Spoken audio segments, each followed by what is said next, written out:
Hi guys, Aka here. Hope you had a great Easter, and we're back with another comparison video. This time, looking at the latest general to hit us, James Cook. Now, with a name like Cook, you might think he might be chefing up some stuff for us, but no. He's a range general, and yeah, that's pretty much it. He's a range general. Okay, so we're going to take a look at James Cook to see what he can do, see how well he measures up to the other good generals that we have in the game, and, let you know whether you should be cooking with Cook. All right, so we've got James Cook here.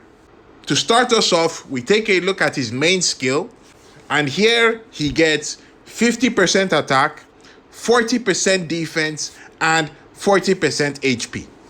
All right, pretty good for a main skill. The important thing to note here is that he is a when leading the army general. Okay, so that means that you can use him in all sorts of situations.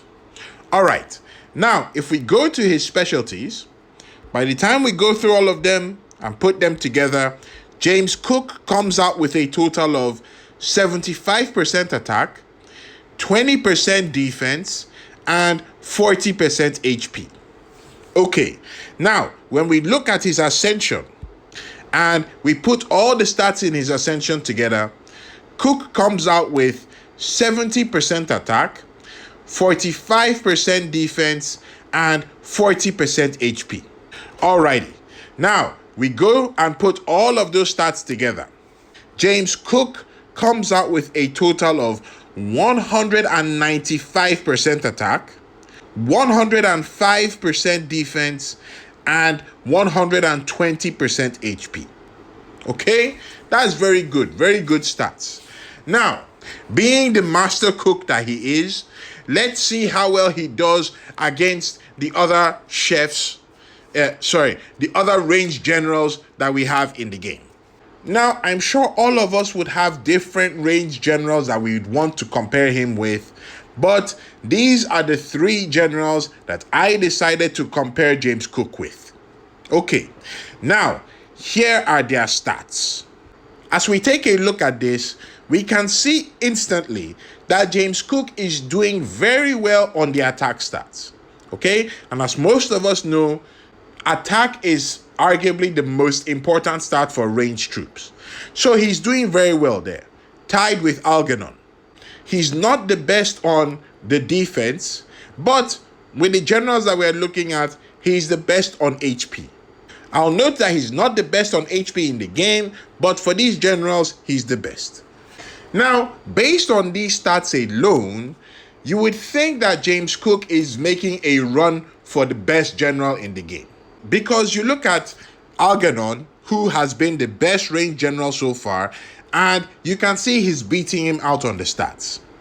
However, the story doesn't end there, because we need to bring in march size. And once we bring in march size, you can see that James Cook is not quite as super as Super Sydney. But generally speaking, Cook is okay. He has slightly better march size than Ragnar, so arguably he would be a better range general than Ragnar. He's not quite there against Franz Joseph. And this is an important one, because if we take a quick flashback to their stats, you can see that Cook has better stats than Joseph does. However, Joseph has 4% more march size than Cook does. And if you want to look at them even further, Franz Joseph has better base stats than James Cook. So that advantage that Cook has on the stats, as you level the generals up, Franz Joseph will eat into that advantage. And he still has the 4% march size over Cook. So you might have quite a hard time arguing which of these two is better. But in my opinion, I'm inclined to go with Franz Joseph. Okay? So, yes, out of these generals that we're looking at, Cook, he's okay, but he's clearly not the best in my opinion. Now, let's look at the other stuff that Cook has so we can get a better sense of what he's working with. So, we'll have a look at his covenant. Now, we look at his covenant. It's a pretty decent covenant, all right? The stats in there are decent. He's got some march size in there. And that last covenant is a very good one, okay? Range attack and HP plus 10% combined. That's a nice one. Now, there is a bit of an issue with his covenant. These are the 3 generals that you need for Cook's covenant. Objectively speaking, Ethelflaed and Teach, in my opinion, are relatively easy generals to get. Okay? Relatively. However, Elizabeth, oh boy. In my opinion, Elizabeth is a very hard general to get. Probably one of the hardest generals to get in the game. And for a lot of us, if you look at our general hall, you will have that grayed out portrait of Elizabeth right there. Okay? She's not easy to get. Some people might have her, in which case that's great for you, but I'm willing to bet that a lot of people do not have Elizabeth. And in that case, completing Cook's covenant is going to be difficult. For some generals, this might not be quite a big factor. But for Cook, in my opinion, I think it is. Why? Because the march size that he has is in the 5th covenant. Now, I've done a video on covenants and how far you can get with only 2 out of 3 generals. Okay, I'll actually put the link to that video in the description in case you want to see it. But by my estimates, getting the 5th covenant with only 2 generals is going to be pretty tough. Meaning that if you don't have Elizabeth, you're going to be missing out on 8% march size and the attack and HP stats down there, which are very big for Cook. So yeah, that's a slight issue that he has. Of course, if you have Elizabeth, then there's no problem and you can carry on. But if you don't, well, yeah, it's kind of tough. Okay, now let's look at Cook's compatibility, which is another part that we need to take into consideration. Now, this is my James Cook here, okay, fresh out of the summoning pool. And the one issue that he has with his compatibility regarding skill books is that he cannot take the range attack book. He can take all the other books, okay, defense, HP, and even march size. So, yeah, he's good on those, but range attack is a problem. And of course, remember that means that whoever you're pairing Cook with will also not be able to use the range attack book. So that's the bummer that he has there.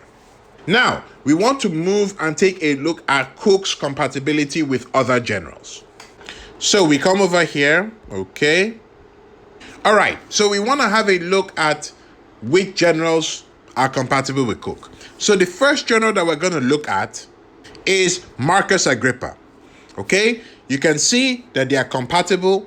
Also, you can see that the attack book I have on Marcus has been grayed out. So you have to take the attack book off him. But they are compatible. All right, now moving on. Cook is compatible with Douglas, which is okay.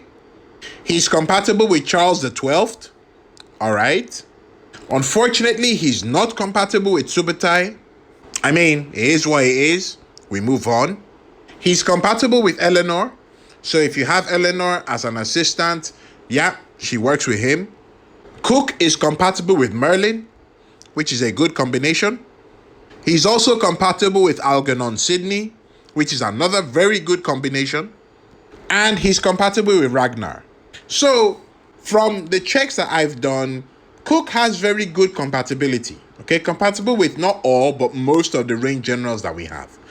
If you know of any other prominent combinations for James Cook, please feel free to drop them down in the comments. Okay, now we want to take a look at how Cook does as an assistant. And here we have the stats for most of the prominent generals as assistants. Now, from what we can see here, Cook is actually looking very good as an assistant. Looking very good indeed. In fact, in terms of the attack stats, he's got the best out of all the assistants that we're looking at right now. But again, remember the problem that he cannot take the range attack book, so which is a bit of a downside. But on the plus side, he is a well leading the army general, so all of those stats will be available for him in all situations, as opposed to someone like Algernon Sidney, who is a purely attacking general. In addition, Cook has the best march size that you will get for your assistant. So in terms of assistance, yeah, Cook is cooking. Okay? Now, with all that said and done, I think as a main general, Cook is okay. All right? He's not the best general in the game. He's not quite on the level as someone like Algernon Sidney, who is the real super range general that we have in the game right now. But he's doing okay. Now, where he really seems to shine is when you use him as an assistant. And if you can get over the fact that you cannot use the range attack book on him, I think he's making a run for the best range assistant in the game. Now, with that being said, he does have that issue with his covenant. Okay, so if for some reason you don't have Elizabeth and you can't get her, like I said, she's tough, that's going to hinder you quite a bit. But if you do have Elizabeth, then you're fully good to go and you can cook your way into any kind of combination that you want with this guy. So, with that being said, if you have any of the other generals that we looked at and you've worked on them and you've maxed them out, I don't think there's any reason for you to switch to James Cook, except if you're switching assistants. But if you don't have any of those generals and you are looking to get a very strong range general that you can max out and do the full ascension and everything like that, then yeah, James Cook will be a good option. Now, as I mentioned before, Algernon, in my opinion, is the real super range general that we have in the game. And if you're looking to get yourself a super range general and you haven't seen the full comparison for Algernon Sidney, you can check it out here where we look at everything that he can do in all his super glory. That's it for me, guys. Thank you very much. Aka signing out.